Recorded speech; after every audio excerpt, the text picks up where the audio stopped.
ಕಡೆಗೆ ತ್ರಿಶೂಲ ದೀಕ್ಷಾ ಸಮಾರಂಭವನ್ನ ಮಾಡಿ ಹುಡುಗಿಯರಿಗೆ ಮಹಿಳೆಯರಿಗೆ ಧೈರ್ಯದಿಂದ ಇರಿಯರು. ತ್ರಿಶೂಲವನ್ನ ನಿಮ್ಮ ವ್ಯಾನಿಟಿ ಬ್ಯಾಗ್ ನಲ್ಲಿ ಇಟ್ಕೊಂಡು ಓಡಾಡಿ, ಖಾರದ ಪುಡಿಯನ್ನ ಬ್ಯಾಗ್ ನಲ್ಲಿ ಇಟ್ಕೊಂಡು ಓಡಾಡಿ.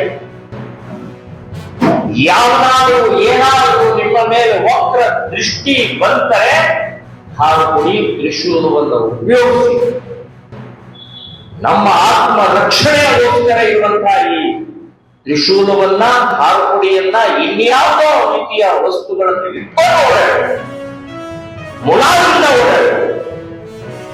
ಸೊ ಯಾವ ವ್ಯಕ್ತಿ ಈ ರೀತಿಯ ನಮ್ಮ ಮೇಲೆ ಆಘಾತ ಅತ್ಯಾಚಾರ ಕೆಣಕ್ತಾನೋ ಒಂದು ಬುದ್ಧಿ ಕಲಿಸುವಂತ ಧೈರ್ಯ ಮೂಡಿಸುವ ಸಲುವಾಗಲೇ 100 ಕಡೆಗೆ ತ್ರಿಶೂಲ ದೀಕ್ಷಾ ಕರ್ನಾಟಕದಲ್ಲಿ ಮಾಡುವಂತಹದ್ದನ್ನ ಶ್ರೀರಾಮ ಸೇನೆ ಸಂಘಟನೆ ನಿರ್ಧಾರವನ್ನ ಮಾಡಿದ್ದೀವಿ.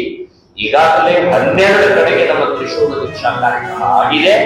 ಸೊ ಇನ್ನು ಮುಂದಿನ ದಿನಗಳಲ್ಲಿ ಪೂರ್ಣ ಪ್ರಮಾಣದಲ್ಲಿ ಹಿಂದೂ ಸಮಾಜದಲ್ಲಿರುವಂತಹ ಮಹಿಳೆಯರಿಗೆ ಸುರಕ್ಷತೆ ಭಾವ ಬರಬೇಕು ಅನ್ನುವಂಥ ದೃಷ್ಟಿಕೋನದಿಂದ ನಾವು ಈ ಕಾರ್ಯಕ್ರಮದ ಯೋಜನೆಯನ್ನ ಮಾಡಿದ್ದೀವಿ ಅನ್ನುವಂಥ ಈ ಸಂದರ್ಭ. Now after 25 years, I think the entire country is looking over global justice.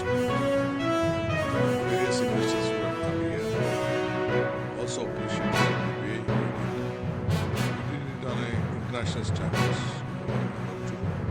More than 10 lakh global investment in all sectors. We are pushing people beyond Bangalore. It is not for the Bangalore. Though Bangalore has a very big strength on IT, BT and other startups.